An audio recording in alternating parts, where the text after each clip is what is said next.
Hello everyone, welcome you all in this YouTube channel. आज हम discuss करने वाले हैं what are Bogue's compounds and how they are made, किस तरह से बनते हैं and their role in cement, इनकी प्रॉपर्टीज क्या है, केमिकल कॉम्पोजिशन क्या है, सीमेंट में इनका क्या इफेक्ट पड़ता है। All these things and all those points we are going to discuss here. अगर हम सिंपल वर्ड्स में बात करें, these are the complex compounds formed during the hydration of cement. Hydration क्या होता है? किसी भी चीज का वाटर से रिएक्ट हो जाना इज कॉल्ड हाइड्रेशन। तो यहाँ पर किसकी रिएक्शन हो रही है? Cement and water. सीमेंट और वाटर की रिएक्शन हो रही है, कुछ कॉम्प्लेक्स कंपाउंड्स बन रहे हैं and those compounds are called Bogue's compounds. और क्या बोल सकते हैं हम? When water is mixed with cement, hydration process begins. Ingredients present in cement react with water and forms more complex compounds. These compounds are called box compounds. Box compound जो होते हैं वो जेल लाइक इन टेक्सचर होते हैं। अगर आप touch करेंगे तो they are jelly like in texture.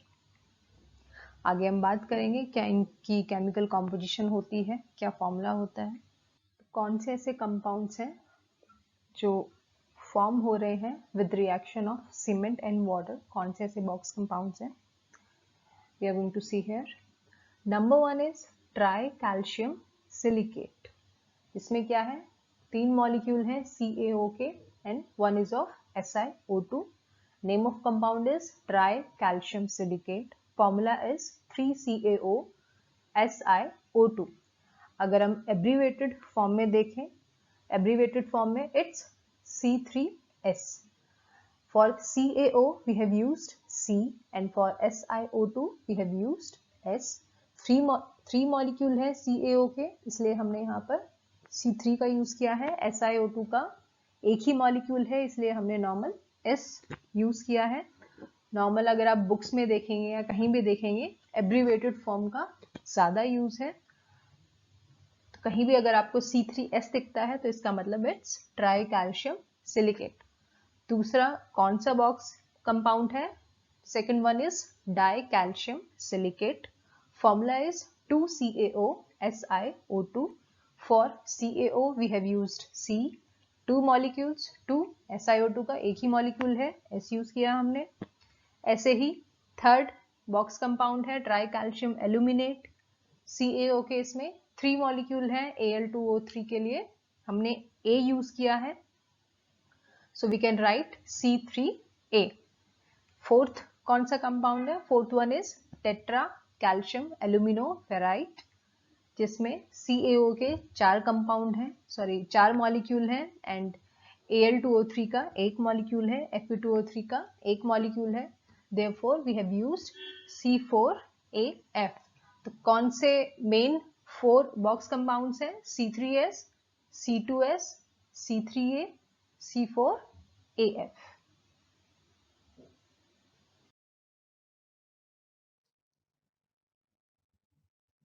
पहला बॉक्स कंपाउंड है C3S।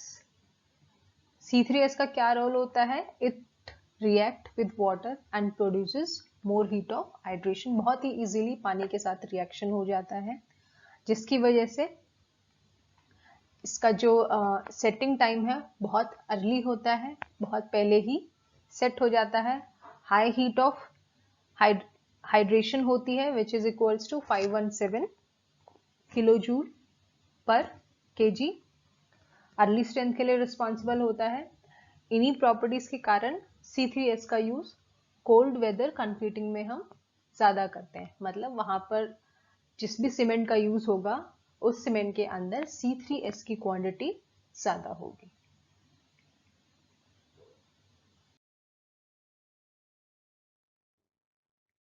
सेकेंड कंपाउंड है हमारा C2S। C2S क्या था? Die calcium silicate. C2S की प्रॉपर्टीज क्या होती हैं? बहुत ही धीरे धीरे हाइड्रेट होता है, रिएक्शन बहुत धीरे धीरे होती है, जिसकी वजह से this is responsible for later strength. Strength भी काफी स्लोली डेवलप होती है, हीट ऑफ हाइड्रेशन कम होती है, इतनी नहीं होती जितनी की C3S में थी।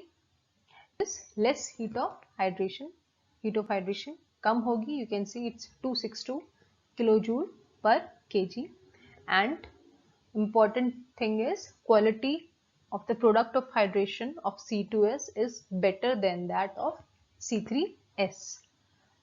हाइड्रेशन की क्वालिटी C2S में ज्यादा बेटर होती है। C3S में हमने क्या पढ़ा था कि this is responsible for early setting time and C2S for later setting time, यानी स्ट्रेंथ C3S की वजह से पहले ही डेवलप हो जाती है एंड C2S की वजह से काफी धीरे धीरे डेवलप होती है। तो अर्ली स्ट्रेंथ जब भी आप नोटिस करेंगे सीमेंट में, तो वो किसकी वजह से आती है, वो C3S की वजह से आती है। और जो लेटर स्ट्रेंथ होती है आफ्टर 28 डेज, वो किसकी वजह से आती है, वो C2S की वजह से आती है।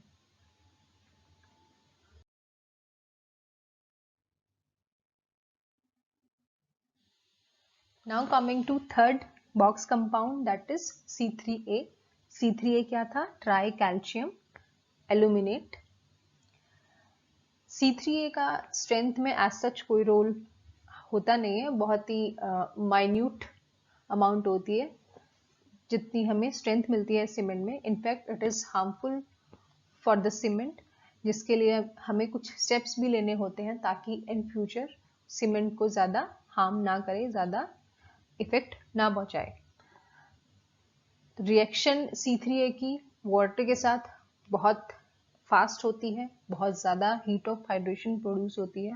Heat of hydration equals to 1100 and 144 kilojoule पर kg, जिसकी वजह से क्या होता है, फ्लैश सेट भी प्रोड्यूस होता है। फ्लैश सेट क्या होता है कि सीमेंट का ऐसा पार्ट बन जाना जो बिल्कुल भी वर्केबल ना हो, वो सीमेंट का पार्ट किसी भी काम का नहीं होता है। तो इसका मतलब बहुत ज्यादा हार्मफुल होता है इस सीमेंट के लिए, इस सीमेंट पर काफी बुरा असर डालता है।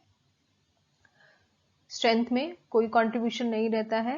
हार्मफुल किस तरह से होता है, because it offer sulphate attacks. Sulphate attacks में इसका काफी कंट्रीब्यूशन रहता है एंड बहुत ही कम इससे हम स्ट्रेंथ अचीव कर पाते हैं। Why, because it hydrate very fast, बहुत ही पहले ये हाइड्रेट हो जाता है, जिसकी वजह से हमें काफी कम स्ट्रेंथ अचीव होती है। Next compound is C4AF। C4AF का भी एज सच कुछ ज्यादा रोल नहीं होता है स्ट्रेंथ प्रोवाइड करने में, बट इसका एक important role होता है which is better than C3A. What is it? That it provide resistance to the sulfates attack. C3A क्या कर रहा था, ऑफर कर रहा था सल्फेट अटैक को, लेकिन C4AF उसको रेजिस्ट करता है। हीट ऑफ हाइड्रेशन भी ज्यादा होती है, दैट इज 725 किलोजूल पर kg, but it is less than C3A. So these are the 4 main box compounds. अब तक हम 4 मेन बॉक्स कंपाउंड्स के बारे में पढ़ चुके हैं। क्या पढ़ा हमने, सबसे पहले we have learnt about C3S. C3S का क्या रोल था, it react very fast with water, high heat of generation थी।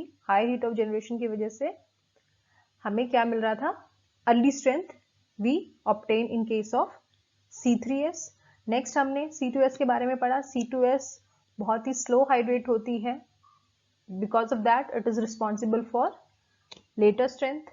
नेक्स्ट हमने C3A के बारे में पढ़ा। C3A का एज सच स्ट्रेंथ प्रोवाइड करने में कोई रोल नहीं था, it was very minute, but it offers sulphate attacks and it also leads to flash set. तो it means it is very harmful for the cement. इसके लिए हम एक चीज और करते हैं कि C3A ज्यादा हार्म ना करे, we provide some amount of gypsum while manufacture of cement. Next हमने किसके बारे में पढ़ा, C4AF। C4AF का भी कोई रोल नहीं था स्ट्रेंथ प्रोवाइड करने में, it was also very minute, but the one thing was कि it helps from sulphate attack, it means it resist sulfate attacks. One thing was it helps from sulfate attack. It means it resists sulfate attacks. इस चीज को हम ऐसे भी याद कर सकते हैं that C3A is a friend of sulfate and C4AF is a enemy of sulfate. ये बहुत बार MCQs में भी आपसे पूछ लिया जाता है. इनफैक्ट आपसे इंटरव्यू में भी पूछा जा सकता है अगर आप किसी सीमेंट इंडस्ट्री में जाते हैं कि C3A का क्या रोल होता है और C4AF का क्या रोल होता है. अगर हम इनकी क्वांटिटी को कम ज्यादा करें तो सीमेंट पर क्या इफेक्ट पड़ता है. So these are the small questions which can be asked regarding these box compounds. So these were the 4. इसके अलावा भी कुछ ऐसे कंपाउंड्स होते हैं बॉक्स कंपाउंड जिनके बारे में हम ज्यादा स्टडी नहीं करते हैं क्योंकि उनका कोई इन्फ्लुएंस नहीं होता है सीमेंट पर. So what are those compounds? They are K2O Na2O, जिनको हम एल्केलीज भी बोलते हैं. इनका अमाउंट बहुत ही कम होता है तो प्रॉपर्टीज पर ये ज्यादा असर नहीं कर पाते हैं. So that is all about the box compounds. I hope आपके लिए ये वीडियो काफ़ी हेल्पफुल रहा हो एंड आपको काफ़ी चीज़ें क्लियर हुई हो. Thank you all. Have a good day.